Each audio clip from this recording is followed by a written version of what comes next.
Hey guys, tonight we dive deep into the shadow of royalty, where one boy was beaten for every sin a prince committed. He was called a whipping boy, raised to suffer in silence so a crown could remain untarnished. But what happens when the one who bleeds becomes the one who remembers? Before we dive in, take a second to like the video and subscribe, only if you're enjoying the vibe here. Drop a comment to let me know where you're watching from and what time it is there. I love seeing how far this little community reaches. Now, lower the lights, maybe turn on a fan for a bit of ambient hum, and let's slip into tonight's story together. The first thing you remember is the cold. Not the weather. It was spring, but the chill of stone beneath your bare feet, and the silence of that long corridor lined with tapestries that depicted wars you never fought. You were 7 then, maybe 8. Your name had been spoken, then taken. After that day, you were not John of Norham, the miller's son, anymore. You became the boy who would bleed in another's place. You walk through memory now as one walks through an abandoned chapel, each echo still tinged with incense and sorrow. You were chosen not for merit, nor for vice, but for accident. You had the misfortune of being noble in birth, but not noble in blood. A cousin's cousin of a countess, perhaps, legitimate enough to dine in the lesser hall, but irrelevant enough to be offered like kindling to the royal hearth. They called you the whipping boy, a post wrapped in courtly logic and ancient cruelty. The young prince, Edward, too sacred to strike, too destined to err, needed a mirror that could shatter with each fault. And so, when the Latin verse was misquoted, when the falcon lost its prey, or when the archbishop's robe was soiled with wine, it was your skin that bore the penance. You didn't speak the first time the rod fell. You remember the oaken handle, smooth from use, and the eyes that watched, the tutors indifferent, the princes ashamed but unmoved. You learned quickly that your cries would not soften the blows, but silence might stiffen the guilt. So you said nothing. Nothing then, nothing for years. Still you followed him, a boy trailing a son. You learned what he learned, you stood where he stood, always a little behind, a little lower. In public, he spoke to you with the crisp command of a boy, told since infancy that the world would kneel. In private, sometimes he whispered apologies, or simply sat beside you, hands trembling, saying nothing at all. Those moments felt stranger than the lash. At night you slept on straw beside his feathered bed. The guards never looked at you, the servants never bowed. You were there, yet you were no one. But you listened, always listening. You learned not only his lessons, but his fears. That he wept before battles in stories, that he hated his father's voice, that he loved oranges but pretended not to, because his mother had once told him that citrus was peasant fruit. You knew when he lied to the steward, when he stole a coin to bribe the huntsman, when he broke his fast before prayers, and you knew the price of every indulgence, 10 lashes, a welted thigh, a split lip. But you endured, not because you were brave, no, bravery is a luxury for those who choose their danger. You endured because the walls were stone and the world beyond them was colder still, because if not you, then another, because you feared being forgotten more than being hurt. Years passed. Slowly, painfully. The prince grew taller, bolder. He rode out on hunts, laughed louder at feasts, began to wear his hair longer like the knights. You, still shadowing him, remained a half-ghost in the tapestries of the castle's life. You saw the tutors come and go. You saw the punishments lessen, not because the prince grew kinder, but because his crimes grew more political, less visible, less punishable by rod and switch. Still, you were there. You always were. They told you it was an honour to suffer for the heir, that by your pain a crown was polished. But at night, when you pressed your cheek to the stone and listened to the prince's breathing on the velvet above you, you wondered, was a crown ever worth the blood it took to shape it? And now, as you stand at the threshold of memory, staring back through the hallways of your younger self, you know. The pain was not the worst part. It was being seen only as pain, not as a boy, not as a soul. But you remember everything, and that is your revenge. You are 10 now, though your age matters little in the court, save to mark how long you've withstood. Time passes strangely in the castle. Seasons change, but the tasks remain the same. The prince stumbles, you pay. He misquotes Cicero, your back is bared. He insults the queen's steward, you're summoned, silent, to the lashing post. They taught you Latin alongside him. but you learned a darker dialect beneath the surface of the tutor's polished phrases, a language of sighs and silences, of watching eyes and quickened heartbeats, the language of consequence, and it is always spoken in your flesh. You began to understand something unspeakable by the time the second winter closed its grip on the stone walls, that the rod was not just discipline, it was spectacle, a ritual. A small boy punished so the prince might rise above, his hands clean, his conscience muddied, but not stained. You once asked an older servant why it had to be this way. He looked at you, and his mouth twitched with something like pity. It keeps him human, he said. They say if he feels nothing for your pain, he cannot rule justly. And if he feels too much, well, that's his burden. You were confused then, but now you understand. You were a mirror, crafted not to reflect, but to bruise. A tool of empathy by design, torment by necessity. The prince, Edward, grows harder to read. He is clever, sharper than he lets on.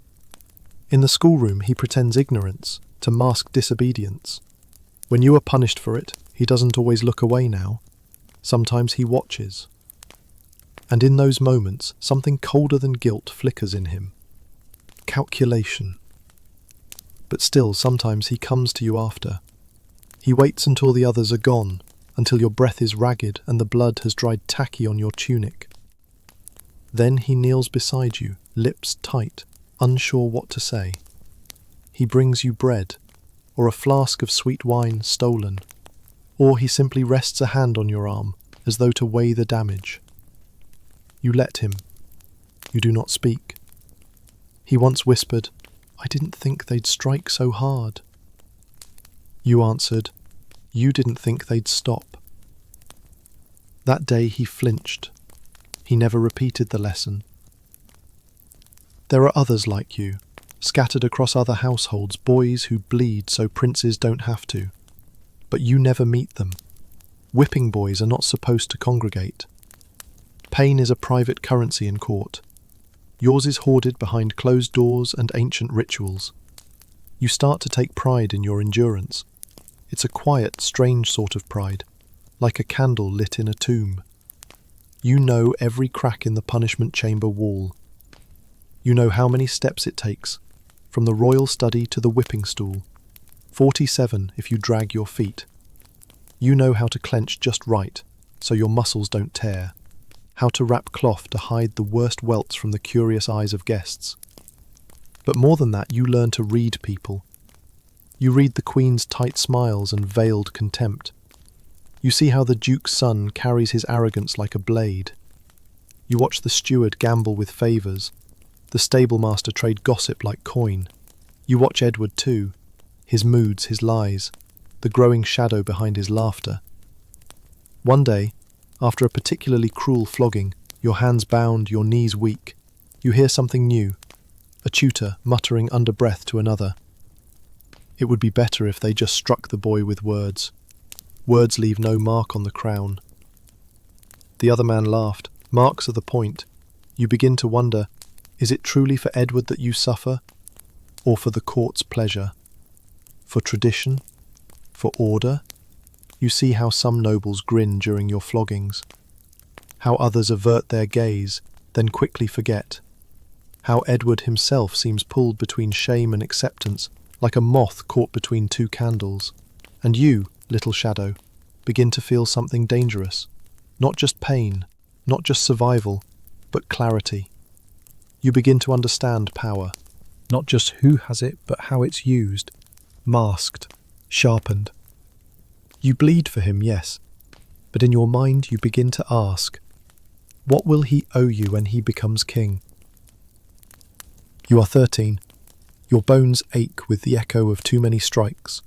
The bruises heal slower now. The skin is tougher but carries every lash in its memory. You feel it each time you stretch your arms or bend too far forward. The older you grow, the more you resemble a soldier, not in strength but in endurance. There's a quiet war waged on your body, and still no one calls it a battlefield. You've become an expert in silence. You know how to bite your tongue until the taste of iron is stronger than the sting of insult. You've learned to keep your face still, to stare forward as the rod descends, to breathe deeply and imagine oceans vast, endless, untouchable. The prince is changing too. Edward is leaner now, stronger. His voice is deeper, his walk more deliberate. He wears a sword even when he doesn't need one. He no longer trips over his own arrogance. He wears it like armour now. You follow him into training fields and study chambers, into feasts and mock debates. You are never more than a step behind, yet always far enough that the space between you can swallow anything human. In public, you are invisible. In private, he is gentler, but even that is shifting. Once, you asked him why he let it continue, why, after all these years, he still allowed them to beat you for his failings. He answered softly, "Because I must be seen as untouchable, and I must not." He looked away. He did not answer. That night you dreamt of binding him in your place, of making him feel it all, every crack, every stripe, every humiliation. You woke ashamed. Or perhaps not. Perhaps you only felt that you should feel ashamed. But you didn't, because the dreams kept coming. You begin to wonder now who you would have been if not for this life. A scholar, perhaps, or a monk. You have read the same texts Edward has, studied with the same minds. You argue more sharply than he does, though no one hears it. You know law, history, politics, more than some of the younger lords. But none of that matters, because you were chosen for your pain, not your mind. You were made to be a vessel, not a voice. Still, something inside you stirs, a rebellion, small and quiet, like a blade hidden in linen. It begins when you start to read in secret texts, forbidden to boys of your station, writings from scholars long exiled, notebooks from physicians who question the divine right of kings, marginalia from mad monks who see justice as something not granted by lineage, but earned. These thoughts take root. They change the way you look at Edward, not just as a prince, not even as a boy, but as a construct, a mask painted in gold and expectation. A boy who, if stripped of power, might weep just as you do, might scream just as you have, might break just as easily, and you test him. It starts small, a sharp comment, a refusal to bow too deeply, an ironic smile after punishment held just long enough for him to see. He notices. You know he does. One day, you call him by his name, not my lord, not your highness, just Edward. He freezes. "What did you say?" he asks. You stare, calm. "Your name." He looks around.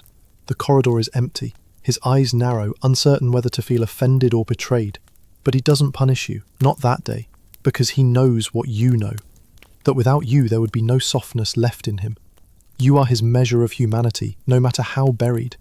You are the bruise behind his mask, the flesh cost of his boyhood mistakes, and one day, perhaps, the reckoning for his manhood. You begin to wonder if your role was misnamed. You are not a whipping boy. You are a living conscience. And if that is true, if your pain is the currency of his moral debt, then you are not powerless. You are a ledger. And sooner or later, all ledgers must be settled. By 14, you no longer cry. Not when the rod falls, not when skin breaks, not even when your body folds inward from the pain. Your face is stone now, refined not by nature, but by necessity. The tears dried out of you seasons ago, replaced with a gaze that unsettles even the men who strike you. They say pain makes a man, but you are not a man. Not yet, not truly. You are something between a creature fashioned by duty, silence and blood, something forged in the back chambers of tradition, shaped by expectations no one names aloud. You are a fixture now, a known shadow in the halls. The scribes lower their voices when you pass. Pages make room for you without thinking. Some call you boy of iron, others simply nod, eyes downcast. None touch you, save the hands that hurt you. None speak to you, save Edward. And even he has learned to keep his words brief, as though too much kindness from a prince might dilute the balance of the world. He is taller now. His hands are stronger, his face sharper. When he enters a room, men bow like trees in storm. You still follow at a measured pace, never faster, never slower, exactly as trained. But he feels your presence now. He feels it like a cloak he cannot remove. Once he lashed out, not in jest, not in childish cruelty, but in anger. You had corrected him. A misstep in strategy during a war game. He overturned the table, drew his training blade and pointed it at your chest. "You forget your place," he spat, and you, calm, breathing slow, replied, "You forget I know it better than you do." His sword didn't move, but neither did you. The blade lowered, slowly, silently. He didn't speak to you for 3 days after that. But when he did, his voice was quieter, measured. There's a shift now. Not in the punishments, they still come, though less frequently, but in the eyes that watch you. You're no longer merely the boy who suffers. You are the one who does not break, the one who does not yield. Whispers follow you now. Some say you are part of a dark ritual, cursed to absorb the sins of the prince. Others say your blood protects the realm. A few call you a sorcerer, a soul so bound in pain, it cannot die until the king repents. They are wrong, of course. You are not cursed, you are crafted, and like all things carefully made, you serve a purpose, one that even Edward doesn't fully understand. Not yet. The Queen begins to watch you. Not often, but long enough to make you uncomfortable. She sees something rising behind your eyes, and she does not like it. She was the one who agreed to your appointment. You were useful then, obedient, pliable. But now you're older. A witness, a memory with legs. Witnesses are dangerous in courts where lies are embroidered into truth and truth is buried in ceremony. You begin to receive subtle warnings. A tutor dismissed for praising your intellect. A guard reassigned after slipping you meat during Lent. A stable boy, your only friend, beaten near to death and blamed for theft. You hear the Queen's steward speak of you behind tapestries. He is too clever, too still. One day he'll forget to kneel. But you won't forget. You never forget. You simply bide time. You've started writing. In secret. Tucked away in scrolls hidden beneath floorboards, under loose stones in the cellar. You write what you've seen, what you've endured, names, dates, deeds. The ledger grows. Not for vengeance, but for preservation. If you must live unseen, then your words will outlive you. You watch Edward hold court now during his father's absences. You see how his voice commands a room, how his face wears the crown before the crown has touched his head. He is still young, but the throne stretches its shadow toward him, and you walk in that same shadow. Once, in a quiet moment, he asked you, "Do you hate me?" You didn't answer, because he wouldn't understand the truth. You don't hate him. You envy him. Not his riches, not his title, but the way he gets to define his own story. The way he stumbles, sins, and is forgiven. The way his mistakes are polished into lessons, while yours are etched into flesh. He can afford to forget. You cannot. You carry every lesson carved into your back. You are the ghost sewn into the edges of royal tapestries, never painted, never praised, yet always there, watching, listening. And someday, if the winds of fate turn just so, you will be remembered. You are 15 now, and the court has changed. The king is sick old coughs, shaking hands and days spent behind drawn curtains. He appears only for ceremonies now, a hollowed-out ghost in ermine and gold.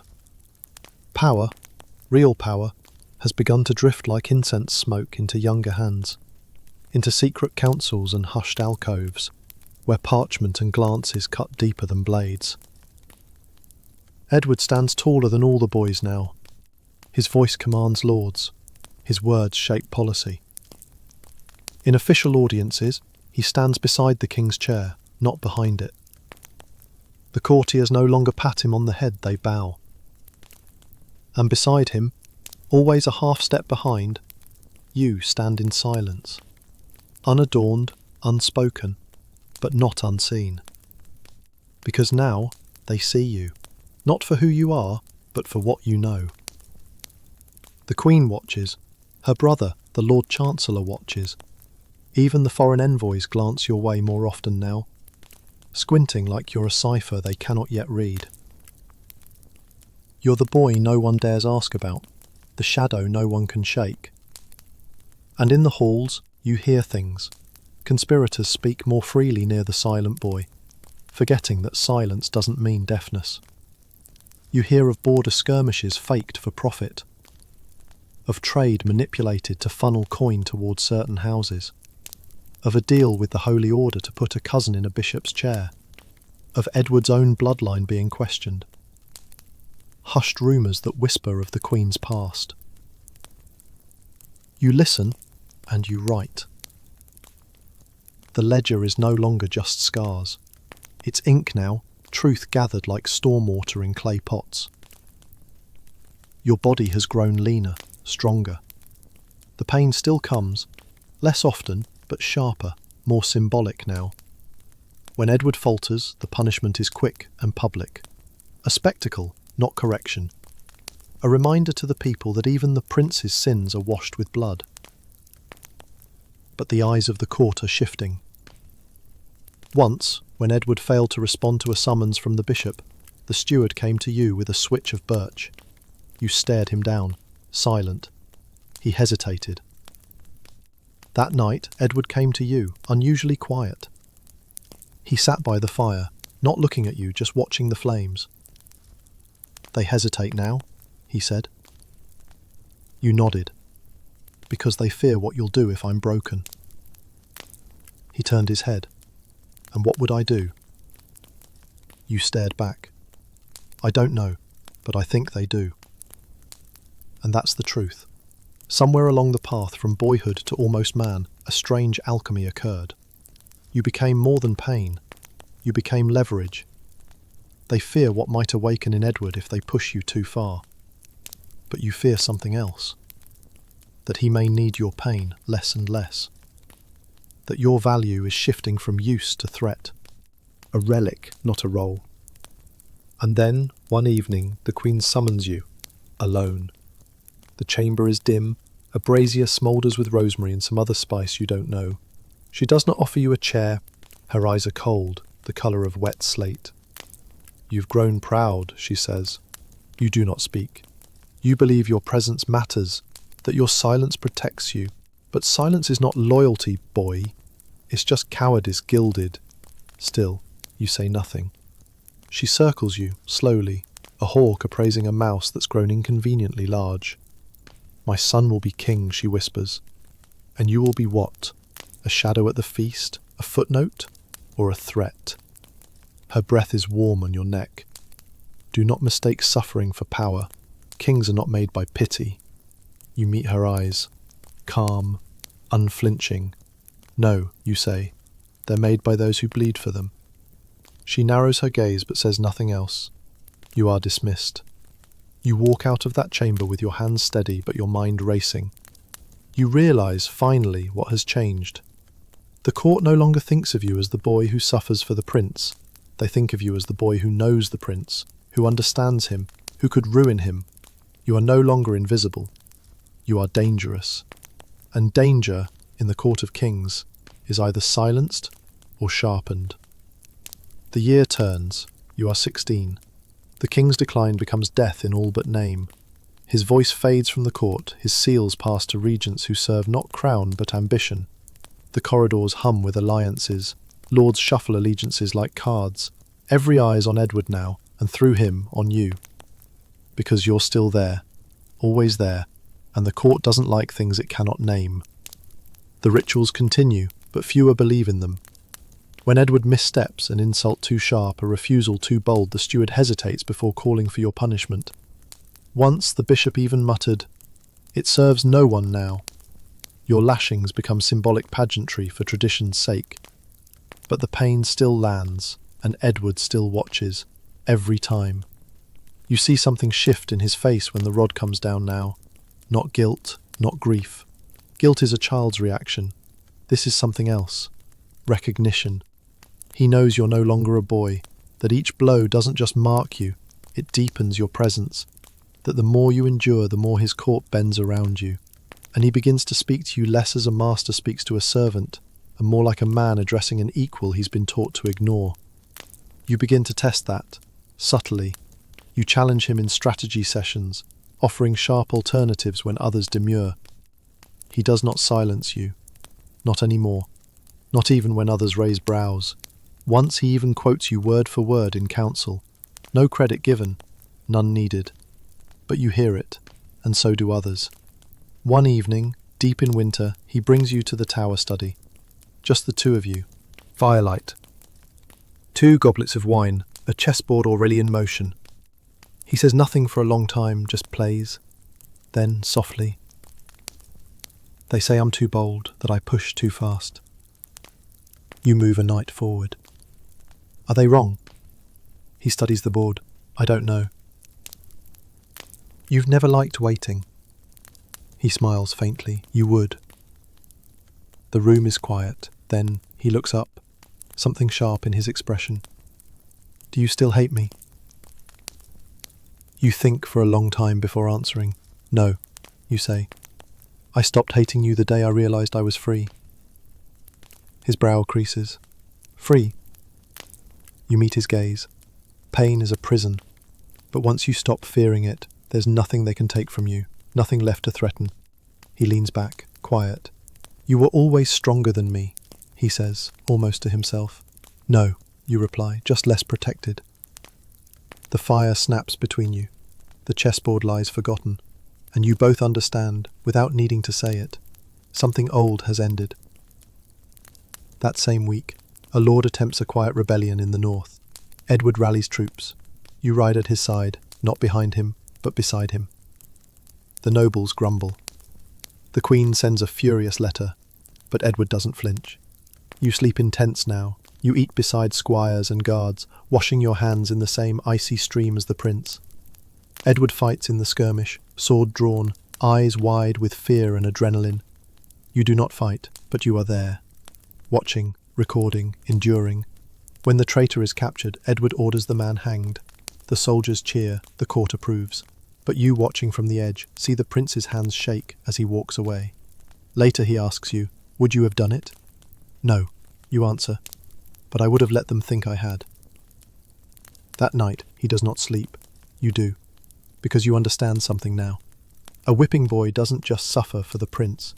He becomes the part of the prince that cannot be killed, the part that survives, that endures, that remembers. The boy who bled behind the throne is no longer a boy, and perhaps no longer behind. You are 17, and the king is dead. The bells ring for 7 days, but grief lasts far longer, or so the court pretends.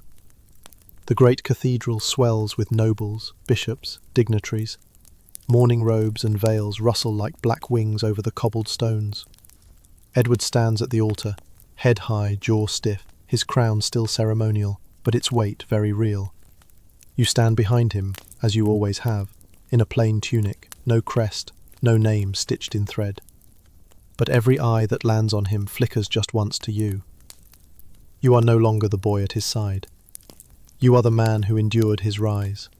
The funeral ends, but the battle begins. Not of swords, but of ink, of seals, of whispered alliances. The Queen, now dowager, moves swiftly, summoning her allies. She does not intend to let go of power easily. The Lord Chancellor, her brother, pushes for a council of regents until the boy king is better seasoned. You hear the word boy and feel it strike like a blow. You are present at that council, not seated, of course. You stand near the far hearth pretending to tend the fire, but Edward sees you. So do they. When the bishop dares to suggest Edward delay full coronation, the prince doesn't respond. You do. A cough. A single step forward, calmly, without a glance at the Queen, you say, "There is no such thing as a half-crown. A king not trusted to rule is no king at all." Silence. The air tightens. Edward says nothing, but his hand grips the armrest of his chair. Later, he doesn't thank you, but he walks with you through the gardens in the frost-laced dark, and you talk of other things, of falcons, of games you once played when the world was simpler, of the time you both watched a servant boy steal apples and vanish into the orchard, with a grin wide as sin. For the first time in years, he laughs. And when he looks at you, he doesn't see a whipping boy. He sees the only one who's always been there. The next morning, the court wakes to a proclamation. The boy is king. Coronation is swift, lavish. Holy oils and silken banners, a sea of incense thick as fog. You watch from behind the royal dais, hands clasped. You expect to vanish again, to retreat into the shadows like a good memory, unspoken, unseen. But then he does it. Edward, crowned and anointed, rises from the throne and turns toward you. Before all eyes, he extends a hand and speaks your name, your true name, the name they tried to erase when you first arrived, barefoot and terrified. He says, "John of Norham, first son of service, witness to my childhood, steel of my spirit, come forward." You do. Stunned. The Queen's face tightens into marble. The bishops whisper like crows. Edward holds out a signet. "I name you Warden of the Book, Keeper of the Crown's memory." You blink. It is not a knighthood. It is not a title from storybooks. It is more dangerous. It is acknowledgement. It is power, because now your place is official. Because now everyone knows that the boy who bled carries the stories the king must never forget. That evening, Edward says little. You dine at a long table surrounded by lords who do not meet your eye. But when he raises his goblet, he nods to you. Just once. You do not smile. You've seen too much to trust joy. But you raise your cup, and you drink. Because you've lived longer in pain than many men do in peace.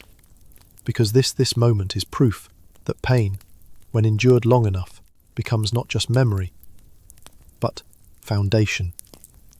You are 18, and for the first time you have a room with a door that locks from the inside. It's a simple chamber, high in the western wing, a writing desk, a small hearth, a bed without straw. On the mantel a silver seal with your new title, Warden of the Book. They still whisper about you in the corridors. Some call it blasphemy, others say Edward's grown mad, but no one denies your presence anymore, because the king made you real. But truth has a way of curdling under pressure. The ledger you've kept in secret, pages upon pages, penned in your smallest hand, has grown thick with names. Misdeeds, lies, crimes buried beneath coin and crown. You never intended to use it. It was a journal, a refuge of memory. But now that you are keeper of the crown's memory, it has become something more. A weapon. And you sense it. In every nod from a lord who once ignored you, in every cold glance from the Queen's retinue, they no longer see you as a curiosity. They see you as a record, too dangerous to burn. Edward visits less frequently now. The crown pulls at him. There are wars to prepare for, councils to lead, taxes to levy, marriages to arrange. He speaks in the language of rulers, measured, guarded, politic. You understand. But you also feel the distance grow. One night he summons you late. His chamber is dim, the fire low. He pours wine with a shaking hand. "There's talk of rebellion," he says. "In the east." You nod. "The Duke of Halleth wants me to take a wife. He's offering his daughter. She's 13. You wait. He does not ask for advice. He never does anymore. Instead, he asks, "What would you do?" You sip your wine slowly. Marry her. But delay the consummation. Send her to the abbey for 2 winters. Appease the Duke. Keep the realm calm. He nods. No smile, no thanks, just silent understanding. And yet when you rise to go, he grips your arm. Not hard, but firmly. He says, "I can't trust half the men around me. The court is teeth behind smiles. You're the only one who..." He stops. Swallows. "You're my memory, John." But memory fades. You look at him, and you say, "Only when it's ignored." You return to your chamber and write that sentence down, because someday he may forget, but you will not. Weeks pass. Then, one morning, the steward enters with a sealed scroll, a decree, bearing the Queen's personal sigil. You break the seal. Your hands tremble. It is a petition of exile, signed, witnessed, approved. They are removing you. The Queen and her brother, the old council, claim you've exceeded your station. that your presence erodes the sanctity of royal authority. The final line stings. He who remembers too much becomes more dangerous than he who forgets. You don't run, you don't scream, you dress with care. You descend the tower steps. You walk the length of the royal hall to the throne room where Edward sits with his advisors. You don't kneel. You hold up the scroll, and in front of nobles, knights, scribes and bishops you say, "If you send me away, your crown will not be lighter, only more blind." Silence. A dozen hands twitch towards swords. Edward does not move. He reads the scroll. Quietly, slowly. Then he tears it. He doesn't speak to the Queen, he simply says to the court, "He stays. As long as I breathe, he stays." That night, you return to your chamber and place the torn scroll in your ledger. A new chapter. Not of pain, but of survival. Because now, you understand the truth you've always suspected. The throne does not fear assassins. It fears witnesses. And you? You are the last one standing who remembers how this kingdom was truly made. You are 19. The kingdom simmers beneath a fragile peace. Flags still fly from the ramparts, coins still bear Edward's face, but cracks run beneath the surface fine as spiderwebs on ice. You feel them with every step through the castle. The nobles nod too quickly. The guards speak too softly. The Queen does not look at you at all. You still wear no sword, and yet they treat you like a man with daggers behind his teeth. Because you carry history, and in courts, history is the most dangerous thing of all. Edward rules, yes, but not uncontested. Every decision is met with resistance. Every reform you helped him write is diluted by the Queen's faction or buried in bureaucracy. They fear that he is becoming too much like you. Quiet, steady, unwilling to bow to old games. And they fear you most of all, because you still have your ledger, and you've started to copy it. Quietly, carefully. A second version, a third, one you send west, one you bury beneath the library, one you entrust to a monk whose silence is thicker than the cathedral walls. You are no longer just the warden of the book. You are the guardian of the kingdom's conscience, and they are hunting for your erasure. It begins with whispers, that you falsified documents, that your memory is flawed, that your station was never real, only imagined. You wake one morning to find your chamber searched, your writing scattered, one of your oldest scrolls burned. Not taken, burned. A warning, not just to you, but to Edward. He knows. He speaks less now. He drinks more. You are 20. The kingdom holds. Barely. Rebellions grumble along the edges of maps, but none ignite. The Queen no longer stands at Edward's side in court. She claims illness, but everyone knows the truth. Her faction has fractured. Some fled, some were quietly removed. A few, still dangerous, bide their time in shadows. But the throne stands. Because the memory beneath it is unshakable, because you remain. You have grown into a strange thing, neither lord nor priest, neither warrior nor scribe. You are something the realm has no name for, and that is what keeps you alive. You still wear no sigil, no sword, but when you walk the halls men bow, not deeply, not in reverence, but in recognition. There are whispers that you hold the king's soul in your keeping, that if you were to vanish he would become hollow, just another monarch washed in flattery, blind to truth. They are not entirely wrong. You and Edward speak little now. The closeness of boyhood has become a kind of professional distance, respectful but weathered. Still, on certain nights when the castle quiets, when the wind rattles the stained glass and the fire burns low, he finds his way to your chamber. You share bread and silence and memory.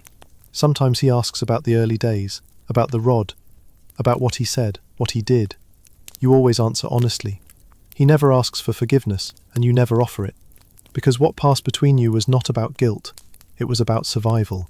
One night, deep in winter, he speaks as if from a dream. You should write it. You look at him. All of it, he says, not just what they did to me, what I did, what we were, what it cost. You watch the firelight flicker in his eyes. He says, if we don't, they'll make it into something noble. They always do. You nod slowly. I've already begun. He does not smile, but he rests a hand on your shoulder and says only, good. You finish the first book in spring, a thick tome bound in leather, written in your own hand. It is not flattering, it is not cruel, it is true. You title it Thorns for the Crown. It is not published. It is sealed in the royal archives where it will sleep until the world is ready. If ever it is, years pass. Children are born to lords you once feared. The prince who called you boy now calls you brother of memory before the court. He no longer flinches when he passes the old whipping chamber, now boarded shut, its keys melted. One day, a scholar from the southern abbey asks you, were you really just a whipping boy? You smile, a quiet smile. No bitterness, no pride, and you answer, I was the one who remembered when it hurt too much for anyone else to. And when the scholar presses, asking, what do you remember most? You say, the silence after the lash, the space where a boy's cries ended and a king began.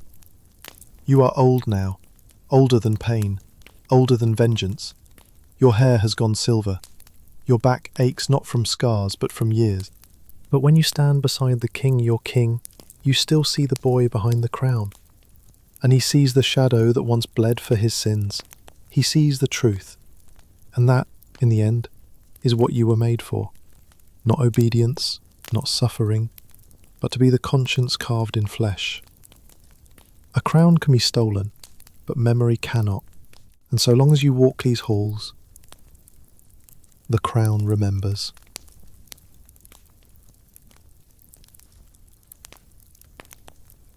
You stand at the edge of the Tiber, the stench of mud, wet iron and sewage thick in your nostril. Rome, ancient, wounded, reeling from centuries of decay, sleeps uneasily under a low January sky in the year 897. But the city isn't truly asleep. It mutters and shifts like something sick.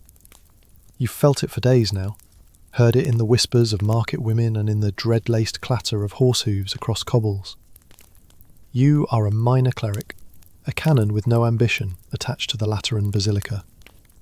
You take confession, say your prayers, and carry out your duties as quietly as the wind through the crumbling ruins of old Rome. But now you've been summoned. By whom? A bishop loyal to the new pope? A faction hungry for spectacle? It's unclear. All you know is that something strange has been building, something unspeakable. They tell you a trial is to be held. Not just any trial. No living man will sit in judgment. No, the accused will not even breathe. The trial is for a corpse. You close your eyes and murmur a psalm, but even scripture wilts under the weight of what you've heard. They have exhumed him. Formosus. Once Pope of Rome, now 9 months dead, rotting in his crypt, unburied and unrested. The night before the trial, you attend Vespers by candlelight. There is a chill in the chapel, but not from wind. The bishop leading the prayer stammers more than usual. No one looks one another in the eye. Something unnatural has taken root in the soul of the city. Rome has seen emperors gutted in the streets, barbarians battering her gates, plague and famine and fire, but this feels different. Because this is not justice. This is desecration dressed in liturgy. You remember him from Formosus. You saw him once, a tall, angular man, stern and thin-lipped. He had eyes like stone and sermons like thunder. They say he longed for power beyond his see. They say he lied, schemed, crowned the wrong king. They say he betrayed the throne of St. Peter. But now, he is bone. He stinks. and they have propped him up for judgment. You are made to stand in the Lateran that morning, as the bells toll with a strange hollowness. The air is damp. The basilica is filled with men in scarlet and black, muttering, some biting their nails. The nobility hover like crows. Soldiers in mail line the walls, gripping their spears tighter than necessary. A foul scent seeps from beneath the altar, a grotesque perfume of rot and incense. And then you see him. They have brought him in. Wrapped in tattered papal robes, jaw slack, skin a waxy parody of life, Pope Formosus sits propped in a chair, his bones tied with cords so he does not tumble. His skull lolls, one eye socket is sunken deeper than the other. You think you can still smell the earth of his grave. The man standing before him, the new Pope Stephen VI, glares with a fury you cannot comprehend. This is not a man of God today. He is a man possessed. You look from the corpse to the throne, and you are cold all through. You know history has broken loose from its bindings. You know this moment will echo far beyond the marble columns. And you are not just a witness. You are complicit. You say nothing as the Synod begins. You say nothing as the accusations are read. You watch helpless as the world descends into madness. And deep inside you ask yourself, how does a city survive when even the dead are not safe from revenge? You are numb, but your body remains upright. You dare not move. Every breath is like swallowing sand. Around you, the Lateran trembles, not with earthquakes, but with tension so thick it seems to warp the very stones. The trial begins. Stephen VI stands with his jaw clenched, his vestments immaculate, his posture rigid. He is not speaking to the corpse, he is speaking to the city, to history, to vengeance. His voice cuts through the chamber with fire-laced clarity. Formosus, once Bishop of Porto, now accused of sacrilege, of ambition, of violating the canons of the Church. And then the unthinkable. They turn to the corpse and ask it to respond. The deacon appointed as Formosus's advocate, a trembling monk named Pascal, rises, his face ashen. He looks not at the crowd, but at the thing in the throne. And when he speaks, his voice cracks like old timber. My lord, Pope, cannot answer. He is not. Stephen slams his staff to the floor. He will answer. A hush falls. No one laughs. No one dares. You look at the cadaver again. Its jaw is tied shut, but still the head sways faintly, as though the soul within it is trying to leave once more. The accusations continue. They say Formosus coveted power, that he violated canon law by abandoning his see in Porto to ascend the throne of Peter, that he colluded with Arnulf of Carinthia against Emperor Lambert, that he was never worthy of the papal tiara, and with every charge, Stephen's voice climbs higher. He is red in the face now, sweat prickling his brow. His hatred is incandescent, as if only this display, this degradation of a corpse can exorcise the poison in his soul. And the people, they watch, silent, eyes wide. Some weep, others avert their gaze, but none interrupt, none protest. Because in Rome power is a shifting tide. Yesterday's pope is today's villain, and corpses make safe targets. Your stomach churns. This is no longer a court, it is a theatre, a passion play, where Christ is replaced with a cadaver and the priests are the mob. Pascal kneels. My lord Pope Formosus pleads not guilty. He cannot look up as he says it. A brittle silence follows. Stephen steps down from the dais. He walks slowly like a man entranced toward the throne where Formosus's decayed body leans in mockery of state. The crowd parts before him. You can hear your own heartbeat in your ears. He reaches the corpse. He gazes into its empty sockets. You defiled the holy see. You crowned the usurper Arnulf. You lied before God and man, and now you'll be judged. A wind pushes faintly at the curtains. Somewhere in the rafters, pigeons flutter unseen. You half expect the walls themselves to speak, to cry out, to crack open with divine fury. But nothing happens. Not even heaven weeps. They proceed with the motions. A verdict is declared guilty on all charges. But that is not enough. Stephen orders the fingers of benediction cut from Formosus's right hand, those two fingers once used to bless emperors, now hacked away with a knife and cast aside like rotted fruit. The body jerks as the corded arms pull taut with the movement. Someone retches. You turn and see a woman collapse in the back of the basilica. Still, no one speaks. Stephen, trembling now, orders the corpse stripped of all papal vestments, the white silk, the crimson, the pallium, all torn away and thrown to the floor. The throne is wiped down like a tavern bench. Formosus is now nothing more than a thing, an object, a warning, a carcass. But even this is not enough. You hear the final decree echo through the basilica. Let his body be cast into the Tiber. And then you know. This is not about justice. This is not even about revenge. This is about obliteration. To erase the man not only from the sea of Peter, but from memory, from ground, from sky and earth and sanctity. Not even the worms will be allowed to finish their work. You are not a brave man. But something inside you stirs, some ancient voice from your own soul, a voice that wonders, if we do not honour the dead, then what are we? But still, you say nothing. And so the guards come, and the ropes are untied, and Formosus slumps like wet leather to the floor. The procession is not public, but it is seen. Rome, for all her silences, watches through shutters and behind broken statues. You walk behind them half by order, half by compulsion, as they drag the stripped corpse of Pope Formosus through alleyways, slick with winter damp. His burial cloth trails behind like a ghost's forgotten train. The city is grey, ash-coloured, the kind of grey that sinks into the bones and never quite leaves. You keep your hood drawn low. There is no dignity left in this march, just the scrape of bone against stone, the groan of wood wheels on uneven earth, the wet slap of flesh against gravel. The guards at the rear laugh once. It is a brittle, frightened sound. Even they are not sure why they're doing this, not truly. Orders, perhaps, or fear, or the thrill of power, however fleeting. You pass the broken forum, where gods once stood on pedestals. Now only pigeons and cats haunt those ruins. Then across the Palatine slopes, where dead emperors whisper in marble and weeds. And finally, to the banks of the Tiber, the city's gutter and its vein. The corpse is hoisted. You hear the splash. It is not loud. The body disappears beneath the surface with a lazy gulp, swallowed like any other detritus, a stolen purse, a butcher's waste, a child's forgotten toy. But something about that splash settles into your chest like a stone.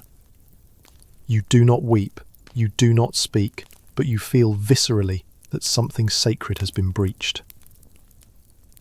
Not simply law, not just morality, but time itself. A violence against death, against memory, against the dignity owed even to ruin. Back at the Lateran you eat nothing. Your hands tremble when you wash them. You cannot scrub the smell of rot from your robes. Even your prayers feel hollow, bouncing against the vaults with no answer.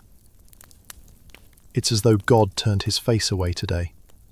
Days pass. The city tries to move on. But whispers bloom like mould in cellars.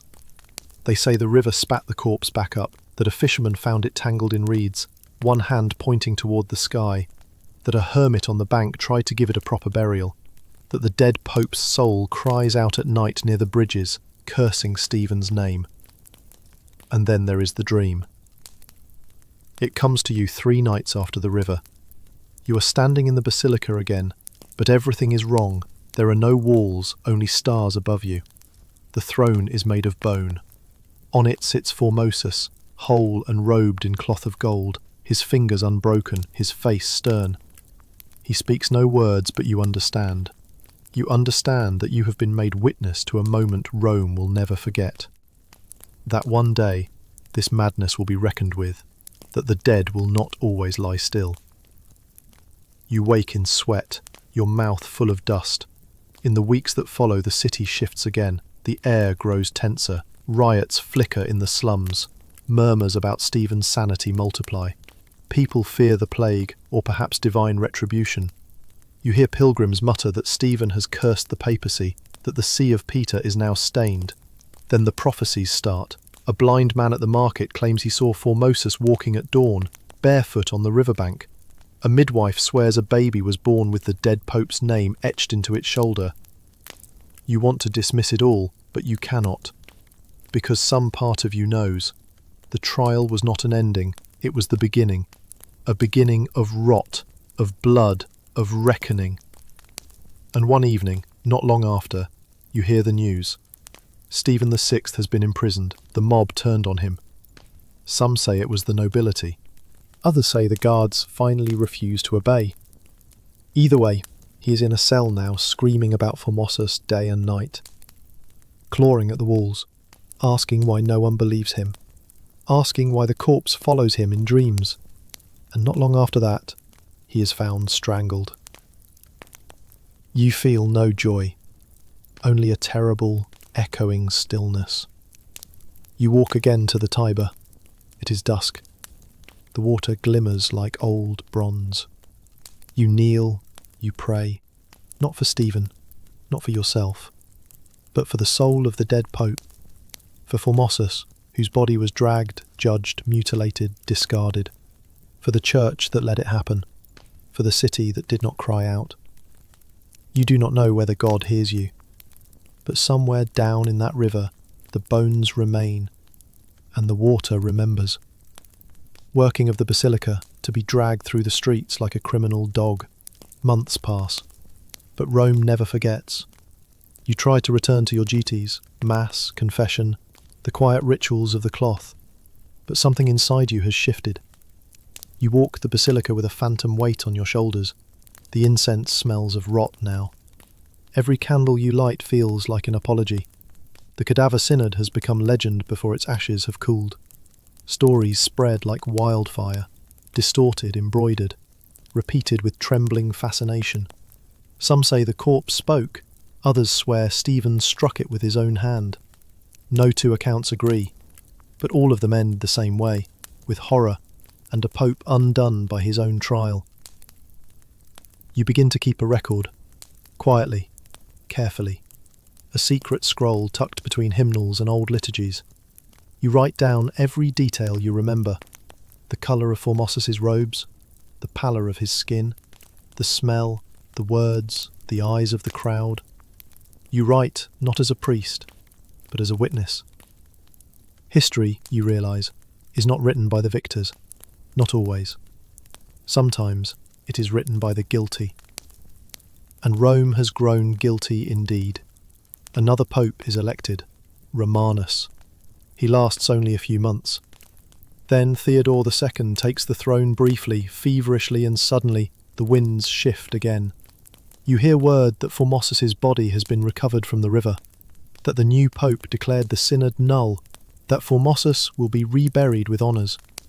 You go to the reinterment. It is quiet. No trumpets, no procession, just a handful of clerics and soldiers, and a small crowd watching from the shadows. The coffin is heavier now. The river has swollen the flesh. You see no face, no sign of the man, only the box, nailed shut, lowered into the crypt below St. Peter's once more. You feel neither relief nor peace, because you know this won't be the end. And you are right. In less than a year, another pope takes power, Sergius III. He is no friend of Formosus. No, he is a partisan of Stephen, and though the Cadaver Synod has been annulled, Sergius will reinstate its verdict. The corpse cannot be retried, but the judgment stands. It is as though the dead pope is being buried and dug up again, endlessly, not by hands but by politics, by envy, by memory. You walk through Rome now like a man living in a fever dream. Statues seem to watch you more closely. The old gods, though long declared false, have seen many centuries rise and fall, and you wonder if they, too, recoil from what was done in the name of Christ. In the taverns, men joke about the trial of bones. In the cloisters, no one jokes at all. Monks speak less. Priests keep their eyes down. You see a young acolyte whisper the name Formosus during evening prayer, and the senior friar slaps him silent. But the name will not stay buried, you know that now. You hear it in your sleep. In dreams you are back in the basilica. The throne is empty, but behind it stands the cadaver, not decayed, not foul, but whole, robed and watchful. He does not speak, he simply points at you, and though you cannot move, cannot breathe, you know what he is saying. You let it happen, you watched, you recorded, but you said nothing. The guilt is not yours alone, but it is yours, and so you write more. You copy the records of the trial, the decrees, the accounts were whispered by others, you transcribe them all, burying copies in hollowed-out codices, binding them beneath the edges of saintly legends, hiding the truth like sacred contraband. Because someday the world must know, not just the crime, but the silence that followed it. And perhaps, just perhaps, someone braver will read what you could not say aloud. Someone will look back and name this moment for what it truly was. a rupture in the soul of Christendom, a heresy of hatred disguised in holy robes. And even if they do not, you will have remembered. The years drift past you like fog across the Tiber. Popes rise and fall, empires fracture, the city mutates. But beneath the shifting veneer of time, the Cadaver Synod festers like a wound beneath a robe. You remain at the Lateran, older now, quieter. You no longer pray for peace, you know better. You pray for clarity, and for the courage to keep remembering. Sometimes you think you see Formosus in others. A young bishop passes by, and for a flash you catch that same angular brow, that same distant stare. You look again, and it is gone. Shadows deceive the guilty. Rome continues to bury her sins in stone. The marble facade of St. Peter's gleams anew. Chapels are restored, relics enshrined. But you know no amount of gold leaf can cover rot. Not really. You're not the only one haunted. Rumours cling to Pope Sergius like ivy to ruined walls.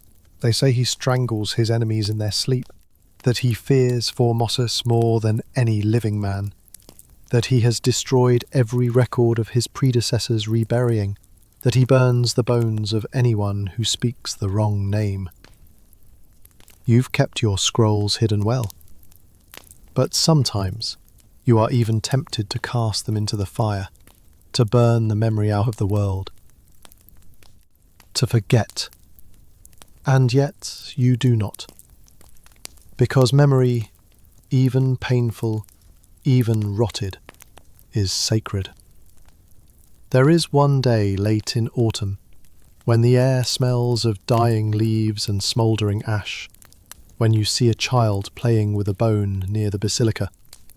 You hurry to stop him, and when you reach down you realise it is not from an animal. It is too long, too human. You freeze. A guard takes it from you, mutters something about a shallow grave disturbed by the rain. But you wonder. You always wonder now. Is this the hand that once offered benediction?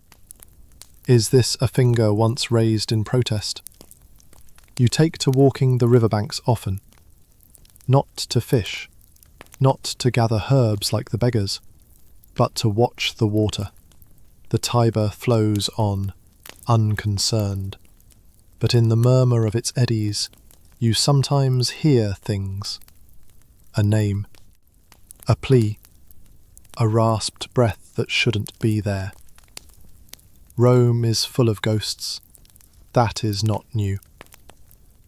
But this ghost, this pope, drowned and tried, he does not rest like the others. His haunting is quieter. He lingers not in thunder or blood, but in doubt. He lives in the eyes of those who witnessed and said nothing, in the pages that priests pretended not to write, in the wine shared between those who whispered, "What was done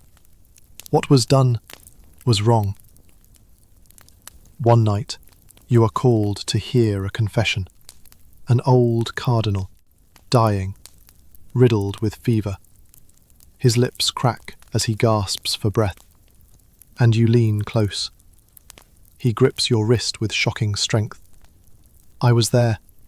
His eyes are wild. I saw. They propped him up like a scarecrow, and I didn't speak. I held his hand once. I shook his hand, when he was still warm, and later I saw it on the floor, his fingers on the floor. He weeps until sleep takes him. You bless him, but you do not speak, because what words could ever undo it? You walk home through alleys thick with the smoke of charcoal and misery, and you realise something you hadn't before. The Cadaver Synod wasn't just about Formosus. It was about what we all become when fear rules faith, when hatred wears holy vestments, when men of God place vengeance above virtue. You have aged into silence, but inside you burn with what you could not say in that hall that day, as a corpse was condemned by cowards, and so you keep writing, not for justice, not even for truth, but so that when the future looks back, it will not say we were silent. It will not say we were silent. You do not die a famous man.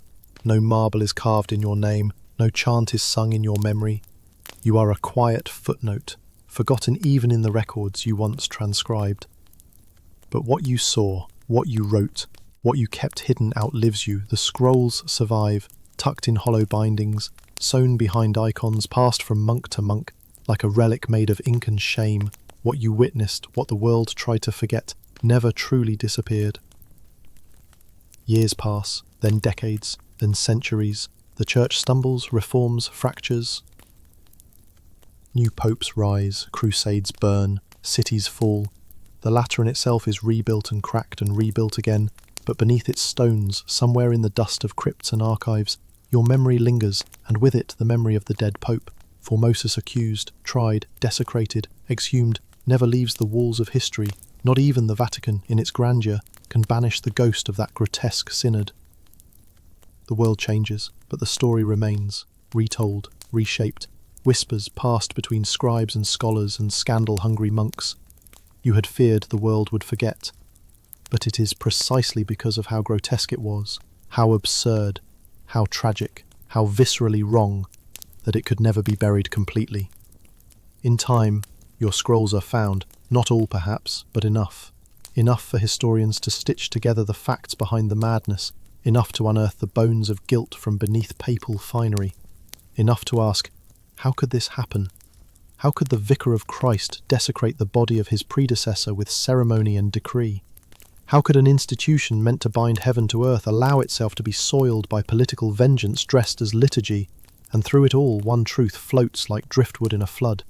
You were there, you who watched in silence, who smelled the rot beneath the incense, who heard the gospel spoken beside a corpse, and though you said nothing at the time, though fear stitched your mouth shut, you later did the only thing left. You remembered, and remembrance is power, not the power of kings or swords or rings, but the kind of power that outlives them all. Formosus's bones, they say, were interred one final time, this time untouched.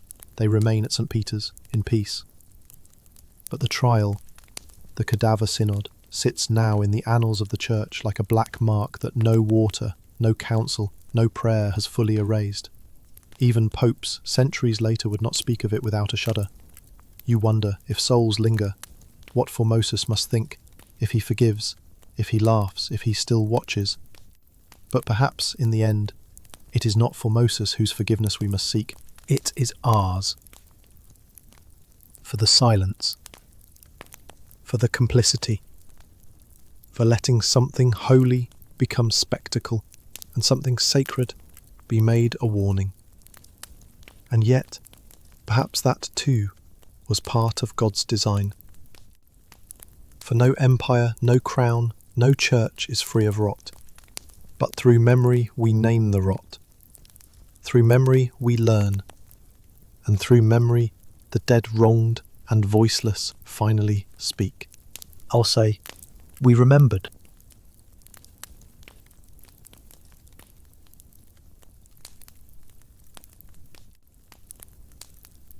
We're going to step into the narrow alleys and bustling workshops of a medieval town.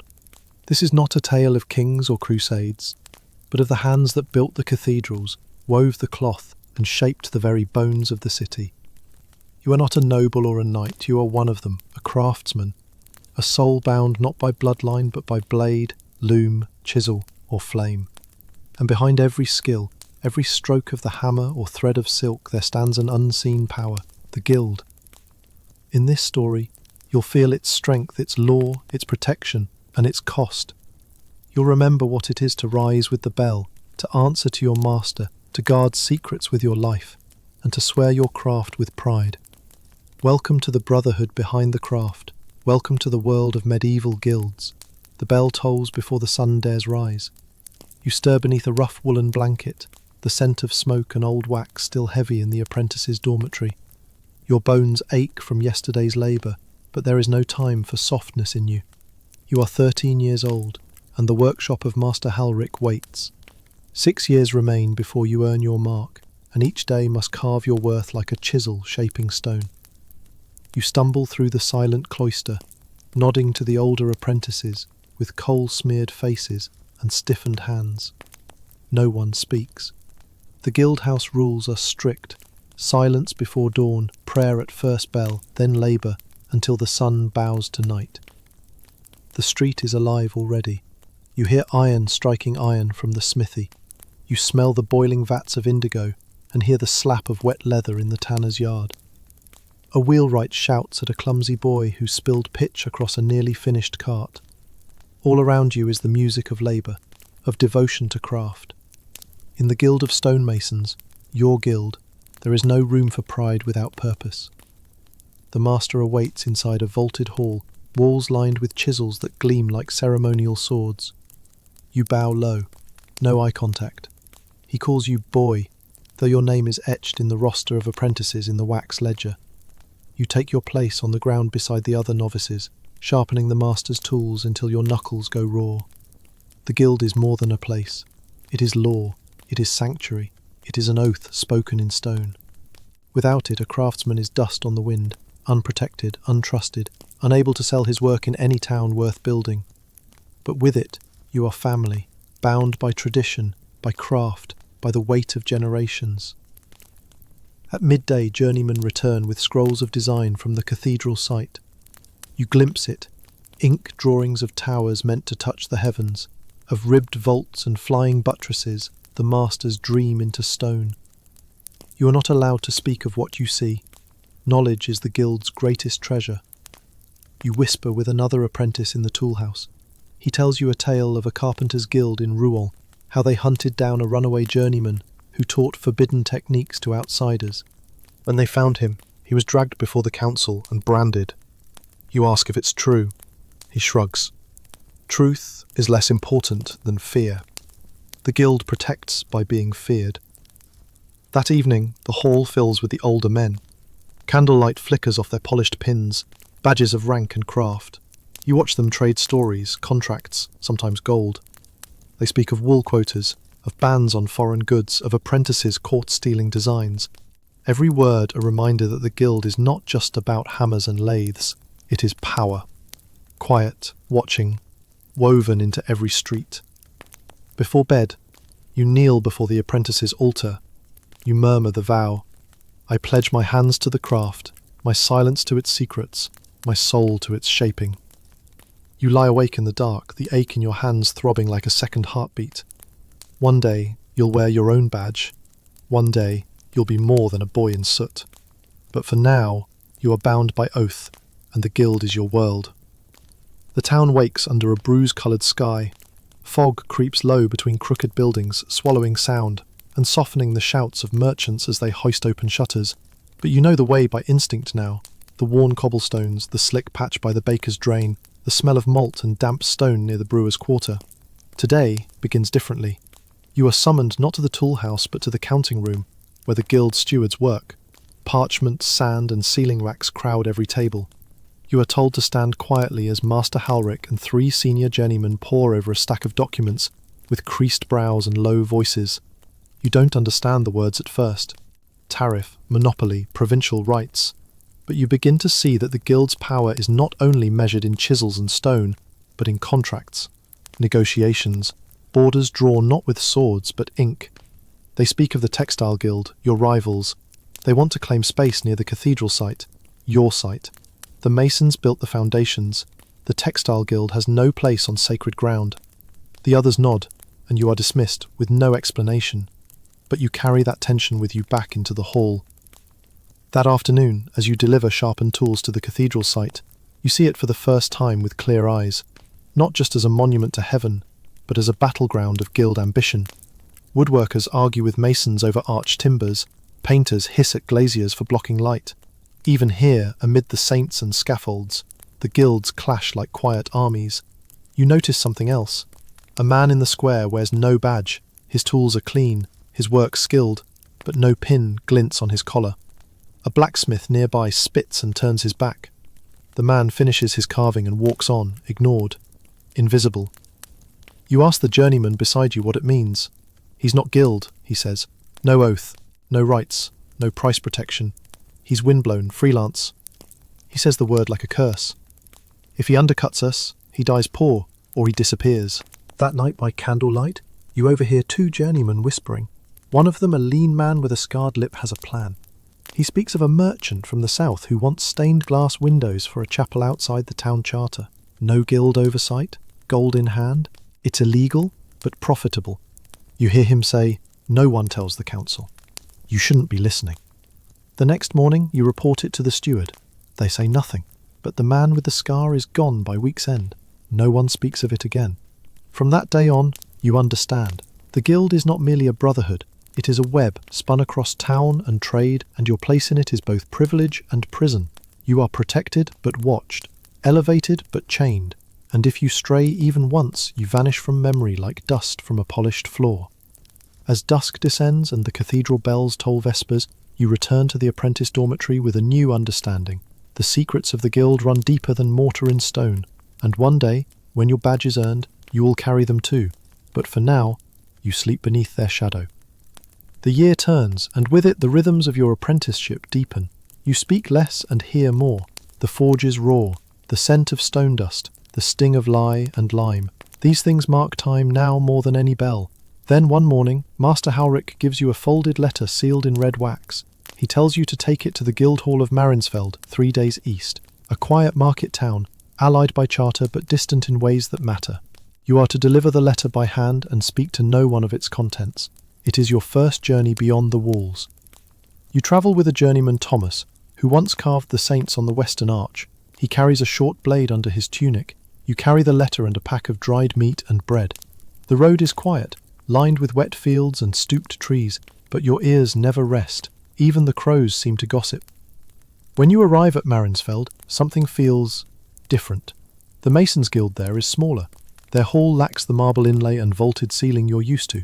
But their eyes, those watching you from narrow windows, are sharp, suspicious. When you show your wax-sealed letter, a man in a patched cloak studies it, grunts, and disappears behind a heavy oak door. You're told to wait. Thomas caved. Thomas Halric, Thomas. The next morning you are summoned to a room that reeks of smoke and damp wool. 3 guildmen sit behind a trestle table. One speaks with the measured tone of someone used to power. He opens the letter, skims it, then burns it in the hearth. You are not told what it said. Instead, you are told this: Marinsfeld will honour its agreements, but only if Halric holds his own masons in check. You do not understand, but you nod, and you remember. That night, Thomas takes you through the lower streets, where the tanners and coopers drink after curfew. There, in a cellar choked with pipe smoke, you see something that freezes you. A man wearing your guild's pin, Halric's mark, bargaining with a weaver from Marinsfeld. A secret contract, designs stolen and sold. Thomas pulls you away before you can hear more. Later, in a rented room above a butcher's, he says, "Not all guildmen are true. Some want more than craft, they want coin. Always coin." You ask if Master Halric knows. Thomas doesn't answer. On the journey home, you watch the world differently. You see not just towns and steeples, but alliances, rivalries. The way certain roads are worn down by merchant carts, others by soldiers. The way one guild sign is clean and freshly painted, and another cracked and fading. Every town is a chessboard, and the guilds play across them all. When you return, Master Halric only nods at your presence. He says nothing of the letter. But the very next week, the journeyman you saw in Marinsfeld is summoned. He never returns. You begin to understand that the guild is not only a keeper of skills, it is a keeper of balance. One betrayal can ripple across miles. One mark on parchment can shift the fortunes of 1,000 hands. As you grind iron at dusk and watch sparks flicker like fireflies, you realize you are no longer just learning to carve stone. You are learning how to survive in the silence between oaths. The winter comes hard. Snow thickens in the alleyways like mortar, sealing doorways and silencing streets. Yet the work does not stop. In the stone hall, the air turns white with breath, and your hands crack from cold. But still you shape lintels and arches by lamplight. The great cathedral tower now looms above the town like a giant finger touching heaven, and you know your hands helped raise it. Years have passed. You are no longer a boy. Your name is spoken now, not spat. You are given finer tools. When a master grows ill, you are sent to work his place for a day. You stand before new apprentices and watch their trembling hands. And one morning Master Halric places a folded parchment before you. You are summoned to the Guild Council. The parchment bears your name in curling script. It is the first time you've seen it written so finely. You trace the ink with a calloused thumb. This is your trial. It is not a test of strength or skill. You have carved the saints and shaped vault ribs already. You have walked through rival towns, held your tongue, carried secrets across borders. No, this is a test of loyalty. The trial is not held in the public guild hall, but in the crypt beneath it where no light enters, and the walls are older than the town itself. You descend with 3 others, all journeymen. One is a weaver, another a cooper, the third a silversmith. All silent.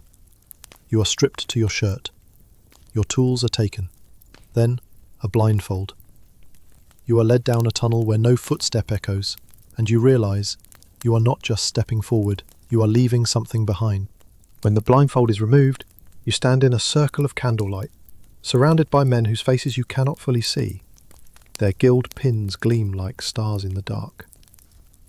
A voice speaks. Do you pledge your hands to your craft, your tongue to its secrets, your soul to the guild? You answer. You do not hesitate.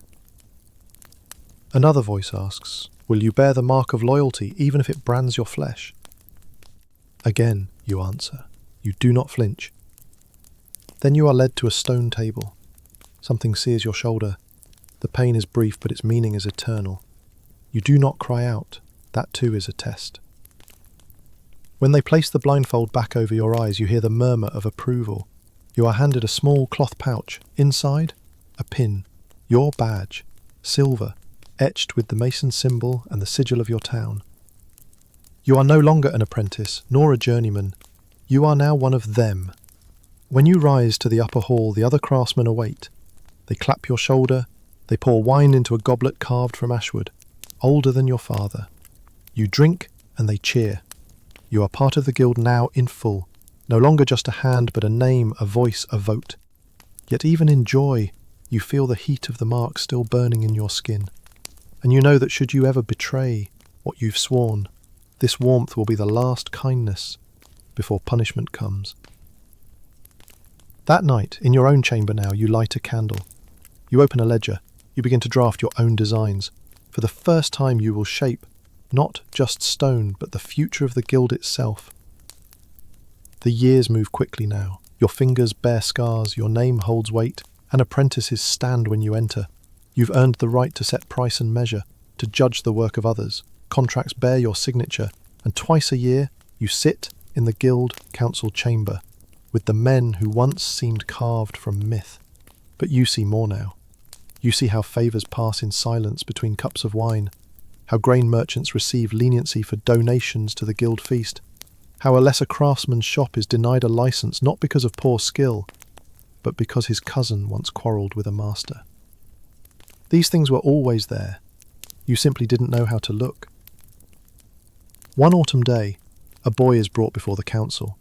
He's barely 16. His apron is burned, his hands cracked. He was caught copying a master's stained glass design and selling it to a nobleman outside guild charter. The boy doesn't deny it. He kneels. He begs. You recognise the desperation in his eyes. It mirrors your own, years ago, when you first swore the oath. The room grows cold. Some argue for branding. Others demand exile. One whispers for silence and a shallow grave, as a warning. You look to Master Howrick, now older, wearier. He remains still. You remember Thomas, the vanished journeyman, the whispered deals in Marinsfeld. You remember the oath, the mark. And still, something in you stirs. You speak. Calmly, carefully. You say the boy should not be exiled, nor killed, but set under strict penance. Apprenticeship renewed, watched, redeemed through labour. Some nod, some scoff. One mutters that you've grown soft, but Howrick's voice cuts through. Let him work, under your watch. And just like that, the council ends. You take the boy under your wing. He says little, but works hard. He never once complains, and you see it again what the guild can be when guided with justice, not fear. But your choice has a cost. Months later, A contract you prepared for a noble estate is reassigned. No reason given. You are left out of a winter feast. A mason you mentored is denied his badge. None of this is coincidence. One night, you find a letter nailed to your workshop door. No signature, just 3 words. Oaths above mercy. You burn it, but you do not forget. The boy continues to work, and through him, others begin to speak to you quietly, in corners and courtyards. Apprentices, young journeymen, even a silversmith with 40 years behind him. They ask the same question, whispered like a prayer. Can the guild change? You give no answer, not yet. But in the stone silence of your workshop, you begin to draw something new. Not an arch or a chapel, a design for something deeper, a guild. The spring arrives with strange winds. They carry more than the scent of new leaves and thawed earth. They carry change. Quiet, unsettling, persistent. You see it in the murmurs between apprentices, in the sharp glances between masters, in the questions asked behind drawn shutters. The guilds are tense. The bishop's men have begun to issue decrees, taxes on wool, restrictions on building contracts, and worse, talk of central oversight. The crown, it seems, grows jealous of the guild's independence, of its invisible kingdom. Some welcome the idea. They say it will purge corruption, balance power, end favoritism. Others see only fire. At the spring convocation, the grand hall is thick with voices. Guild leaders from 3 towns gather, their robes heavy with crest and colour. Halric is there, older now, his hands trembling when he drinks. You sit beside him, not as a servant, but as a peer. They speak of rebellion, of closing workshops in protest, of boycotts, bribes, hidden alliances. But one voice is missing, the young, the hands that build, not vote, the ones who carry tools more often than scrolls. You ask to speak. The room goes silent. You speak of oaths, yes, of loyalty, of secrecy, but also of dignity, of the boy you mentored, of the masters who once shaped you, of a system that guards its craft but sometimes forgets its soul. You speak not against tradition but for a return to its heart. You propose a reform not to weaken the guild, but to temper it. A tribunal of masters and journeymen, transparency and punishment, a record of decisions, open to every member, not just the council. For a moment, no one speaks. Then someone laughs. But then someone claps. Slow, steady, it's Halric. He does not speak. He simply rises beside you, places his old scarred hand on your shoulder. And others begin to rise too. Not all, not many, but enough. That night, by candlelight, the first signatures are penned. A separate ledger, hidden from the main records. A quiet covenant. It is not revolution, it is not victory, but it is a beginning. Years pass. Halric dies in the winter. He is buried with honours, beneath the cathedral he helped shape. You carve his tombstone yourself. The guild changes, slowly, unevenly. Some resist, some vanish, but the boy you once saved becomes a master, and the apprentices you once watched now carry the same candle of thought. That craft without conscience is not legacy, it is decay. And one day you grow old too. You sit in your workshop as dusk creeps in. Your hands no longer carve, but they remember. They remember the cold stone under your knees, the hiss of steam off hot iron, the pain of the brand, the weight of the oath. They remember the taste of silence and the risk of speech. You look to your shelf. The original pin still rests there, silver worn smooth by years of wear. But beside it lies another, a new mark, crafted by a student of your student. It bears your symbol, your legacy, a sign of a guild not weakened, but awakened. You close your eyes. You do not fear what comes next. You have shaped more than stone. you have shaped men. You can don't lease through this final significance that remembers the dignity of hands as much as the value of gold. But then someone claps. Slow, steady. It's Halric.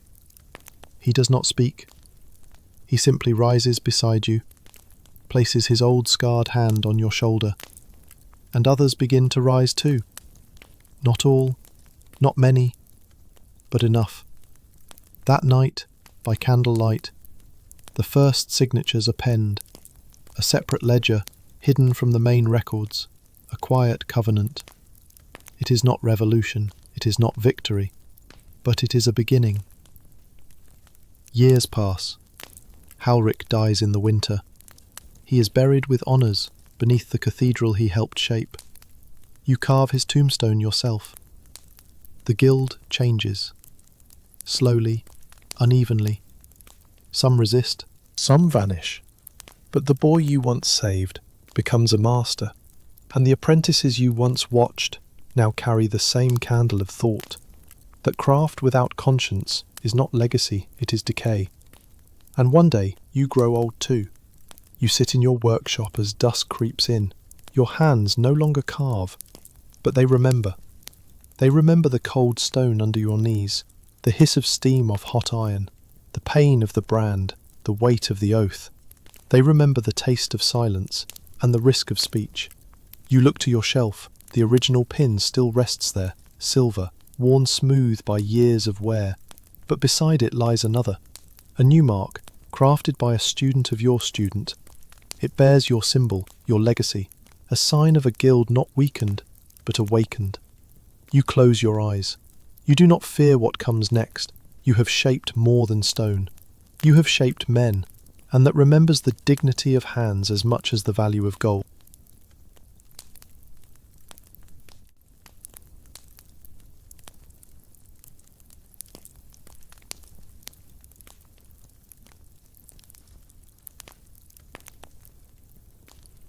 You're about to step into a pivotal moment that reshaped the fate of a kingdom. This is not merely a tale of blood and banners, but of vows broken, of destiny claimed by the sword. You will walk through the fields of England in the year 1066, not as a distant spectator, but as one who stands in the shadow of war, who hears the horns, sees the sails, feels the tremble of hooves across the earth. From the dying breath of a king to the roar of Hastings Hill, this is your story now, the story of conquest, of betrayal, of legacy written in iron and fire. Let us begin. You are in the royal chamber at Westminster. The air is heavy with incense and dread. Edward the Confessor lies dying. His pallid face is turned toward the sacred relics, his lips murmuring prayers that slip into silence. Around you, courtiers murmur, eyes narrowed. They've waited for this moment, so have you. Edward's childless body marks the end of a line, the line of Cerdic, of Alfred, of the ancient kings, and with his death, so dies the fragile peace of England. His eyes meet yours for a breath, vacant and distant, and then gone. A great hush follows, and then whispers louder than thunder. Harold is to be king. You know Harold Godwinson, the Earl of Wessex, proud and golden like the hawk on his banner. He steps forward, not with trembling hand, but with the gait of a man who sees the throne as his right. The Witan, Council of Nobles, give him their nod. There's no time to mourn, not in a kingdom like this, but far across the Channel, in Normandy, another man hears of this coronation. Duke William, a man who has waited for years, who claims that Edward promised him the crown, and that Harold himself swore on holy relics to uphold it. Now he calls it theft. As spring turns to summer, the wheels of war turn. You ride with Harold to the coast. You hear of ships gathering in Normandy, hundreds of them, sails blooming like flowers of death along the Seine. William is preparing, and so must you. But the danger is not only from the south. From the cold north comes another claim. Harold Hardrada of Norway, a Viking king of ruthless renown. With Tostig, Harold's own exiled brother, they come crashing into Yorkshire, burning and plundering. England is caught between wolves. You ride with the feared England's levied farmers and huscarls toward the north. The king leads from the front, no mailed fist from behind. In the September heat you fight at Stamford Bridge. The Norwegians fall. Hardrada pierced through the throat, Tostig lying still beside him. The north is saved. but the cost is heavy. Men lie bleeding in piles. You are among the lucky who can still stand, and then before your sword is clean, before the dead are counted, word reaches you like a plague. William has landed. At Pevensey. Oh, the Normans are here. You turn south, heart racing, barely time to breathe. Your fate and the fate of your England will be decided on one hill, Hastings. You march south under battered banners, your legs numb from the journey, your wounds barely scabbed. Every mile brings the smell of sea salt closer. Every breath tastes like coming fate. Harold rides ahead, his cloak torn, his face gaunt, but his eyes are as fixed as stars. He will not wait for reinforcements. He means to strike fast, before William can dig into English soil. The land around Hastings rolls like sleeping beasts, soft hills, marshy gullies, wooded slopes. William has chosen his ground well. He has already begun to raise a fort near the coast, and scouts report rows upon rows of Norman tents, their white peaks breaking the green like grave markers. His army is no mere rabble. Knights from across France and Flanders, archers, footmen and horses, so many horses. You've seen horses in battle before, but nothing like this. These are war-bred beasts clad in leather and steel. The king orders a position taken on the high ground, Senlac Hill, a narrow ridge not far from Hastings. There the English will stand. There you will wait. You dig ditches, sharpen stakes, gather what men remain. The Fyrd assembles, weary but loyal. The housecarls, Harold's elite guard, form the shield wall, an iron spine upon which the fate of England will rest. Night falls. The camp is uneasy. Men whisper prayers or songs to the old gods. You sit beneath an oak, oiling your axe, trying to still your hands. The ground is damp. You think of your home, of the field you tilled in spring, the wife you kissed goodbye, the ale left unfinished on your hearth. You wonder if you'll see them again. Before dawn, a hush settles across the hilltop. Then horns. From the south, the Normans march in precision, like a great beast made of men and armour. William rides at their front, tall in the saddle, his face hidden beneath a conical helm. The dragon banners of Normandy ripple in the wind, and the great papal banner granted by the Pope himself flies among them. He comes not just as a conqueror, but as one who claims divine right. You clutch your shield. The shield wall stretches wide to your left and right. Housecarls at the centre, Fyrd to the flanks. A living fortress. The command is given. You raise your shield, plant your feet. The drums begin to beat, the battle begins. The first wave comes as arrows dart clouds from Norman bows. They hiss through the sky, but your shields hold. Then come the infantry, shouting in strange tongues. They crash into the wall and are thrown back like waves against a cliff.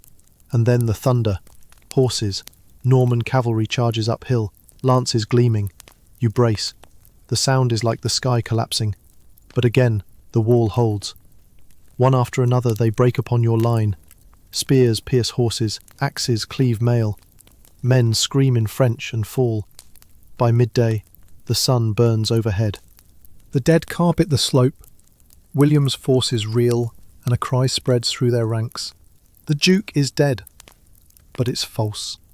William lifts his helm, rides before his men, roars defiance. The battle is not yet won. He feigns retreat. Some of the Fyrd, untrained and eager, break formation to chase. You shout, but too late. The Normans wheel and cut them down. Twice more this happens, each time weakening the English line. The wall thins, gaps open like wounds, your arms ache, your mouth tastes copper. You fight on, back to back with men you barely know, but love in this moment like brothers. Then, in the golden haze of late afternoon, the end comes like a whisper. A Norman arrow arcs high, too high to aim. It falls, a cruel accident or divine decree. Harold screams, clutches his face, staggers, the king falls, the line falters. You stand, you fight, you weep as you strike, but you are pushed back, down the hill, into the mud and blood and silence. As dusk settles, the hill belongs to William. You survive, you do not know how. The ground around you is soaked and trampled, a graveyard without order. The cries of the dying drift like smoke across the fields. Senlac Hill, once green, is now a canvas of carnage. Shields splintered, helms caved in, banners twisted into the limbs of corpses. Harold lies somewhere among them, though none are certain where. His housecarls died around him, refusing to yield. You watched it, you stood among them until your shield arm failed, and then you crawled. Now in the dark you lie still beneath a broken cart, the weight of a slain Norman across your legs. You dare not move. The sounds of victory echo from the slope. Cheers, laughter, foreign tongues proclaiming conquest. Fires spark where the Normans make camp atop the hill they bled for. They do not bury the dead tonight. When at last the camp quiets, you stagger free. You limp, dazed, past the hushed bodies of friends you can never name again. A priest walks among them, his torch hissing in the mist, giving last rites to strangers. You pass him without a word. You are not alone in your grief. The survivors make their way through the woods like ghosts. Villagers come out at dawn to find what is left. They wrap limbs in linens, whisper prayers, curse the sky. And then comes the word from William's men. None may touch the king's body. It is the Duke's prize. England has no king now. You wander, numb, toward London, as the rest of Harold's forces scatter across the land. The nobles convene in panic. Some speak of Edgar Atheling, the last royal heir, a boy with little strength and less support. Others flee to their lands and wait. But William does not wait. He does not press immediately toward London. No, he burns a path through the southern shires. Towns surrender, castles rise. He is not just a general, he is a builder of fear. Where he cannot win hearts, he flattens them beneath his boot. You are in London when the dust reaches the city gates. The bishops gather, the thanes kneel. They will crown him not because they believe in his claim, but because resistance means ruin. On Christmas Day, you stand in the nave of Westminster Abbey, surrounded by flickering candlelight and armed Normans. The air smells of holly and ash. William kneels, then rises, and the Archbishop places the crown upon his head. The cry goes up, "God save King William!" Outside, the Norman guards mistake the noise for rebellion and set fires in the streets. You do not cheer. You watch. You remember. The old England is gone. The crown upon William's brow gleams, but it does not shine warm. It is a cold thing, heavy with blood, and though he wears it now, England does not yet bow willingly. You walk her roads again, past burned villages, past churches turned into stables, past fields where the furrows grow not crop, but memories of the dead. The people whisper his name like a curse. William the bastard. And though he's crowned, he knows this land is not yet his, so he sets about making it so. You see how he works. The old English earls are swept aside, some slain, others imprisoned, others stripped of land.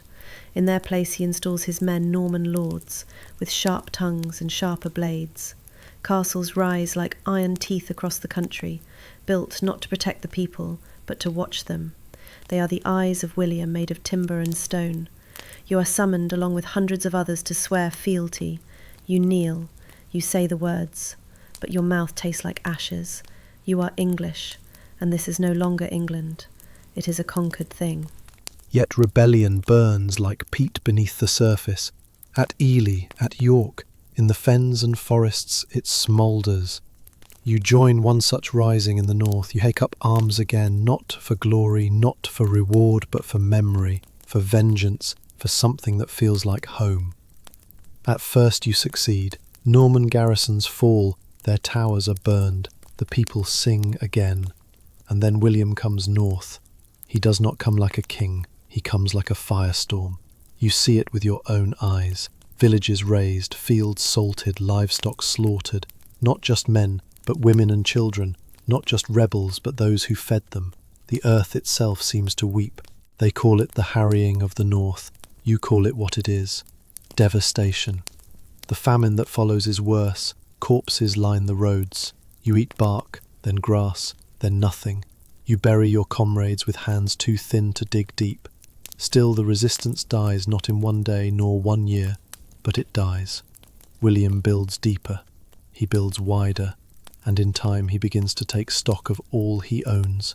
Every field, every plough, every beast and soul.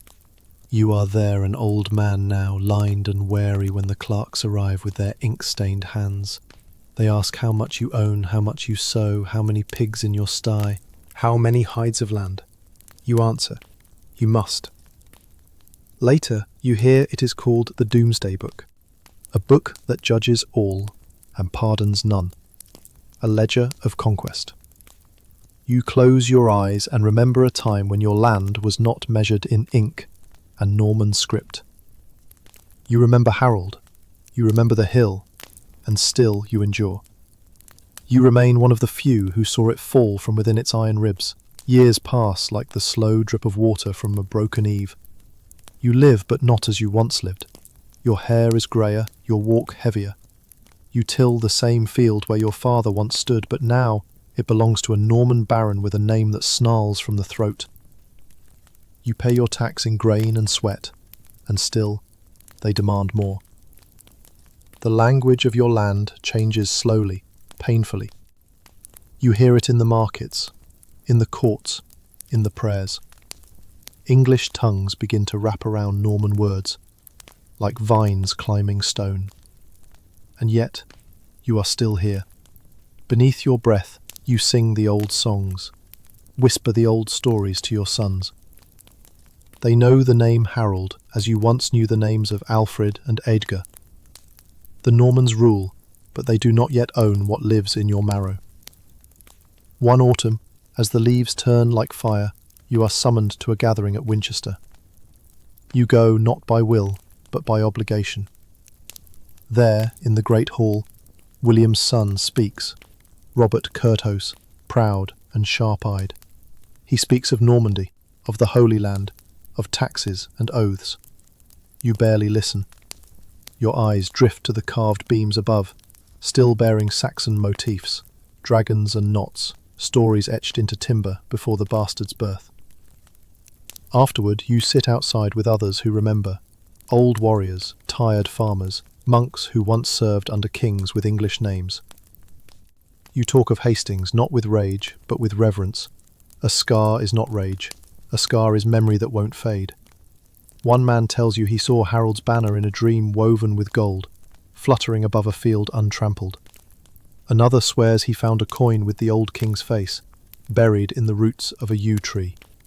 You listen. You do not mock them. In the stillness of winter, you sit by your fire, watching your grandson mend tools by candlelight. He has his mother's eyes, but your hands. He asks you sometimes about the past, about the battle, about the fall. You do not tell him everything, but you tell him enough. You tell him that the shield wall did not break all at once, that even as arrows rained and horses charged, men stood shoulder to shoulder, not for conquest or gold, but for each other. That before the crown was taken, there was a kingdom of brothers, and that once, not long ago, you stood among them. You tell him of firelight on Harold's helm, of the silence after the cry, of how the wind on Senlac Hill still seems to carry the sound of shields striking in defiance. He listens wide-eyed, and then one day he asks if England can ever be whole again. You look into the hearth and do not answer, not yet, but the fire burns, still. You are old now. The world has changed around you. The forests where you once trained with axe and spear are thinner, tamed by the axes of foreign lords. The halls echo with French laughter. The courts are ruled by parchment and coin, not courage and oath. But sometimes when the mist rolls low across the fields and the air carries the scent of iron and frost, you remember not just with your mind, but with your bones. Senlac Hill calls to you one final time. You make the journey with care, step by step, leaning on a cane carved with your own hands. No one stops you. The road is quiet. The younger men do not know what that hill means, not truly. Some call it Battle Hill now, as though it were any hill among many. But you know. You feel it beneath your feet, the weight of memory soaked into the soil. When you arrive, the wind greets you like an old friend.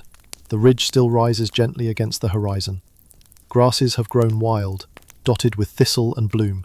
Birds sing where once war cries echoed. You stand there alone, or so it seems. But you are not alone, not truly.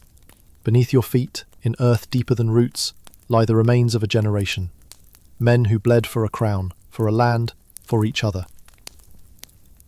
You sit, you close your eyes, and you remember. You remember the smell of Harold's war cloak, soaked in rain, the rhythm of the shield wall, the thud of hooves on turf. You remember the way the sun glinted off Norman helms, like shards of judgment. You remember the moment when time split, the moment between what England was and what it would become. You take out a small pouch. From it, a handful of seeds, acorns gathered long ago. You press them into the soil with your bare fingers, not deep, just enough. Let them grow, you whisper. Let them remember. The sky darkens. A single crow circles high, then vanishes beyond the trees. You feel the ache in your spine, like the tolling of a bell. You are tired, but your heart is calm. You lie back on the slope, the same angle you fought upon. You let the hill cradle you, as it cradled the last king of your people. You do not know if your name will be remembered, but you remember, and in that there is power. Somewhere, distant bells chime. A new king rules now. Perhaps another William, perhaps a Henry or a Richard, it does not matter. They will rise and they will fall, but the hill will remain, the wind will still sing, and beneath that endless sky, beneath layers of Norman stone and English root, your story, your England, sleeps, not dead, but waiting, for a time when the land speaks in its own voice once more, for a time when the old banners rise again, not in war, but in memory. And you, warrior of the wall, are finally home.